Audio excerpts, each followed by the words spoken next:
అందరినీ వేదిక మీద ఆహ్వానిస్తున్నాను.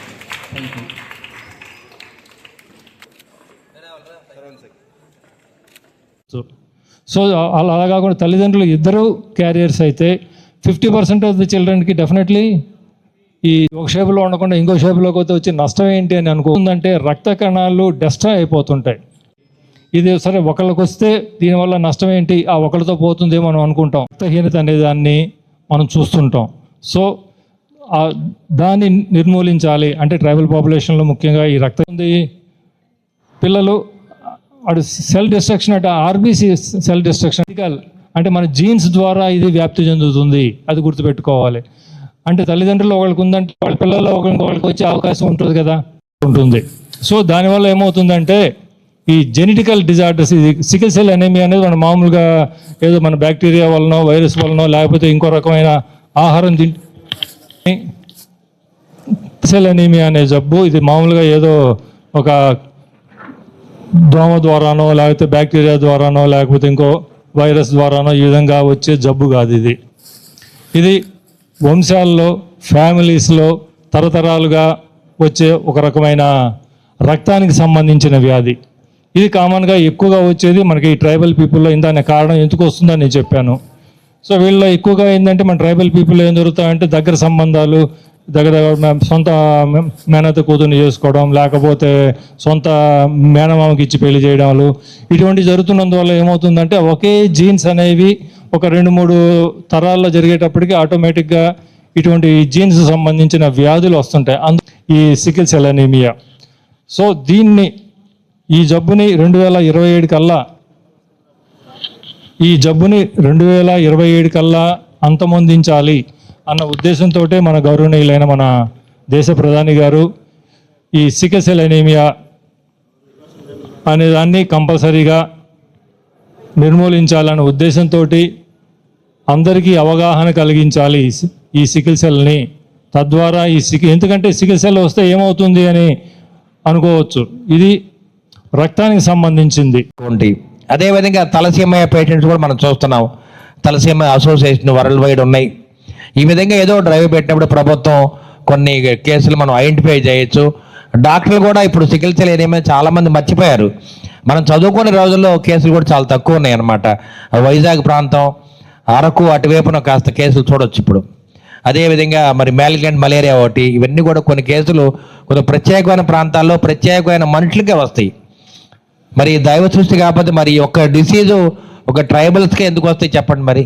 అదేవిధంగా సౌత్ ఆఫ్రికా కానీ వీళ్ళందరికీ ఇటువంటి నీగ్రోస్లో కానీ ఇవన్నీ కూడా వస్తుంటాయి అన్నమాట. అదేవిధంగా ఇప్పుడు చూస్తే ఎయిడ్స్ ఉంది. ఎయిడ్స్ మళ్ళీ నీగ్రోస్కి అసలు రాదు. ఫిమేల్స్ క్యారియర్స్ ఉన్నా కానీ ఎయిడ్స్ వ్యాప్తి అక్కడ లేదు.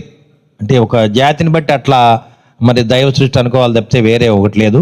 దాన్నే మనం జీన్స్ అనే వేరే పేరు మరి చెప్పుకుంటున్నాం. కాబట్టి అందరం కూడా చికిత్సలు ఎనిమేలో ఒక్కొక్కసారి హాస్టల్లో ఉన్న పిల్లలు తరచూ జ్వరాలు వస్తుంటాయి. హాస్టల్ వార్డెన్ కానీ ప్రిన్సిపాల్ కానీ మామూలు జ్వరమని మనం మందులు ఇస్తుంటాం. ఒక్కోసారి 20 days 1 month తర్వాత పిల్లలు రక్తహీనత బాగా తగ్గి రక్తం బాగా తగ్గిపోయి బెడ్ రిడన్ అవుతుంటాడు. అప్పుడు పేరెంట్స్ కూడా కొంతమంది హాస్టల్ మీదకి వచ్చి గొడవలు చేసిన రోజులు కూడా మేము చూసాం ఈ మధ్య. ఎందుకంటే సంతగుడిపాడ హాస్టల్లో ఒక చిన్న పిల్లకి అట్లా జరిగింది. తరచూ హాస్టల్లో ఉంటుంది, జ్వరం వస్తుంది. మరి డాక్టర్ కూడా కనుక్కోలేకపోయారు. చాలా నిదానంగా కనుక్కుంటే అది చివరికి తలసీమని రావడం జరిగింది. మరి ఆ విధంగా కొన్ని డిసీజులు మనం కనుక్కోవడం కష్టం. అదే బ్లడ్ బాండ్ డిసీజ్ అయితే కనుక్కోవడం చాలా కష్టంగా ఉంటుంది. ఎందుకంటే డాక్టర్స్ కూడా ఏదైనా ఒక ఫీవరు 10 రోజులు 20 రోజులు తగ్గకపోతే ఇమీడియట్గా మనం దానికి సరైన టెస్టులు చేయటం మంచిదని మీకు తెలియజేస్తాం. పల్నాడు జిల్లా కలెక్టర్ గారికి, డిఎంహెచ్ఓ గారికి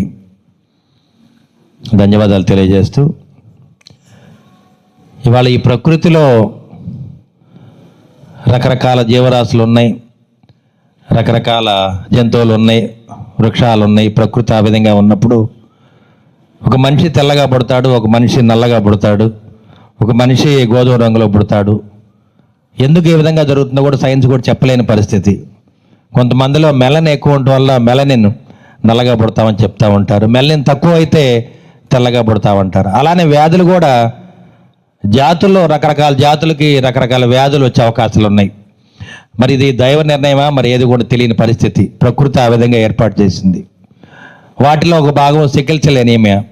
ఇది డాక్టర్లు కూడా అంతుపట్టని వ్యాధి. మొదట్లో మనం కనుక్కోలేం పిల్లల్ని. చాలామంది పిల్లలు చదువుకునే బిడ్డలు చిన్నప్పుడు 6 నెలల నుంచి కూడా చిన్న వయసులో ఈ వ్యాధి వస్తూ ఉంటుంది. ఎంత ఆహారం తీసుకున్నా కానీ వాళ్ళు శారీరకంగా ఎదుగుదల ఉండదు. అదేవిధంగా ఎక్కువ జ్వరాలు వస్తుంటాయి, విరోచనాలు అవుతుంటాయి. డాక్టర్ల దగ్గర తీసుకెళ్ళినప్పుడు రొటీన్ వ్యాధిగానే చూసే పరిస్థితి ఉంటుంది. ఒక సికిల్ సెల్ ఏమైనా ఐడెంటిఫై చేయాలంటే ప్రత్యేకమైన ప్రోగ్రాం పెట్టి ఈ విధంగా చేయటం వల్ల మనం ముందుకు వెళ్తున్నాం. అదేవిధంగా ఈ మధ్యకాలంలో మీరు చూశారు గిలియన్ బ్యారీ సిండ్రోమ్. దాన్ని కూడా మనం మోటివేట్ చేసి, అది కూడా అంతే, ఎవరికి వస్తో తెలియదు గిలియన్ బ్యారీ సిండ్రోమ్. చాలామంది చదువుకునే బిడ్డలు, మొన్న లేటెస్ట్గా ఒక డాక్టర్ని చూసాను నేను, హాస్టల్లో ఉండి చదువుకుంటాడు, అతనికి గిలియన్ బ్యారీ సిండ్రోమ్ వచ్చింది. అది కూడా వైరల్ డిసీజు. అంటే మనం కనుక్కోలేము అసలు అది వ్యాధి ఎట్లా వస్తుంది, ఎవరికి వస్తుంది కూడా తెలియదు. మరి ఆ పిల్లవాడు ఒక డాక్టరు చక్కటి ఎక్సర్సైజ్ చేస్తాడు, బాగా ఆరోగ్యంగా ఉంటాడు, కానీ గిలియన్ బ్యారీ సిండ్రోమ్ తోటి బెడ్ రిడన్ అయిన తర్వాత చాలా కాలం తర్వాత అతను మరి ఫిజియోథెరపీ చేసిన తర్వాత బాగా రికవర్ అవ్వడం జరిగింది. వాటిలో ఒక భాగం సికిల్ సెల్ ఎనీమియా. ఎక్కువగా మరి దైవ సృష్టి ప్రకారం సికిల్ సెల్ ఎనీమియా కూడా పిల్లలు తెలుసుకోవాలి. ఒక ట్రైబల్లోనే ఎందుకు వస్తుందంటే ఇది దైవ సృష్టి తప్పితే మనకేం తెలియదు. జెనెటికల్గా అది వస్తుంది కాబట్టి సికిల్ సెల్ ఎనీమియా. ఆ ఆర్బీసీ అనేది గుండ్రంగా ఉండేది ఒక సికిల్ లాగా ఉంటుంది కాబట్టి దాంట్లో ఉన్న శారీరక మార్పును బట్టి మనలో వ్యాధి గుణాలు బయటపడతా ఉంటాయి. డిఎంహెచ్ఓ గారు చాలా వివరంగా మీ అందరికి ఎక్స్ప్లెయిన్ చేశారు. ఇది అందరూ తెలుసుకోవాల్సింది అంటువ్యాధి అయితే కాదు. అంటే ఒకరి నుంచి ఒకరికి అంటువ్యాధి అంటే వారితో కలిసి భోజనం చేసినా, కలిసి ఆడుకున్నా, కలిసి చదువుకున్నా, వాళ్ళు కలిసి పడుకున్నా కూడా ఈ వ్యాధి రాదు. ఇది కేవలం జన్యుపరంగా వచ్చేటటువంటి వ్యాధి. అది కూడా కొంతమందికి మాత్రమే వచ్చేటటువంటి వ్యాధి. దీనికి కారణాలు ఏంటనేది ఇంకా రీసెర్చ్ జరుగుతూ ఉంది. బట్ దీని లక్షణాలు ఏంటి అనేది మనం చిన్నతనంలో తెలుసుకొని వారికి సరైన వైద్యం చేసినట్లయితే చాలా వరకు డ్యామేజ్ని అరికట్టవచ్చు. సికిల్ సెల్ అనీమియా అంటే ఏంటంటే, ఒక సాధారణ భాషలో చెప్పాలంటే జనరల్గా రెడ్ బ్లడ్ సెల్స్ అంటే ఎర్ర రక్త కణాలు మనకి గుండ్రంగా కానీ ఒక రౌండ్ షేప్లో ఉంటాయి. కానీ ఈ వ్యాధి సోకినటువంటి పిల్లలకి ఈ వివిధ ఆకారాల్లో, అంటే గుండ్రంగా కాకుండా క్రెసెంట్ మూన్ అంటే తెలుసు కదా, మన కొడవలి ఆకారంలో లేకపోతే వివిధ ఆకారాల్లో రెడ్ బ్లడ్ సెల్స్ ఉంటాయి. అవి కూడా ఎట్లా ఉంటాయంటే ఒక గట్టిగా ఒక లిక్విఫైడ్ ఫామ్లోనే కొంచెం కన్సల్టేట్ అయి ఉంటాయి. దానివల్ల ఏం జరుగుతుందంటే ఆక్సిజన్ని గ్రహించే సామర్థ్యం ఈ ఎర్ర రక్త కణాలకు తగ్గిపోతాయి. తగ్గిపోయినప్పుడు మన ఒంట్లో సరిపడా ఆక్సిజన్ మనకు అందదు. అంటే మనం గాలి పీల్చుకుంటే పిల్లలు మీరంతా చదువుకొని ఉంటారు పాఠాల్లో.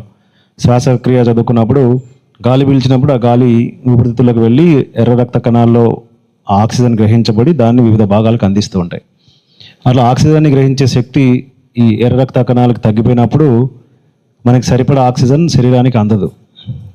చిన్న చిన్న పనికి అలసిపోవడం, ఇక్కడ నుంచి అక్కడ దాకా రన్ చేస్తే కూడా అలసిపోవడం, త్వరగా అంటే ఆక్సిజన్ సరిగా అందదు కాబట్టి తద్వారా మనకి వ్యాధి నిరోధక శక్తి కూడా తగ్గిపోతుంది.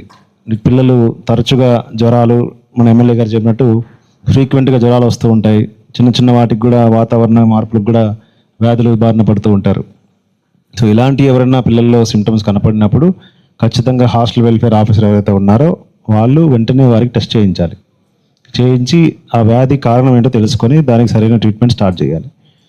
సో ఈ విధంగా ఆక్సిజన్ మన శరీరానికి కావాల్సినంత అందకపోతే అది ఓవర్ ద ఇయర్స్ కొన్ని సంవత్సరాల తర్వాత అలాగా జరుగుతూ ఉంటే చిన్న చిన్నగా అవయవాలు పనిచేయడం మానేస్తాయి. సరిపడా ఆక్సిజన్ ఊపిరితిత్తులకు అందకపోతే దాని సామర్థ్యం తగ్గిపోతుంది.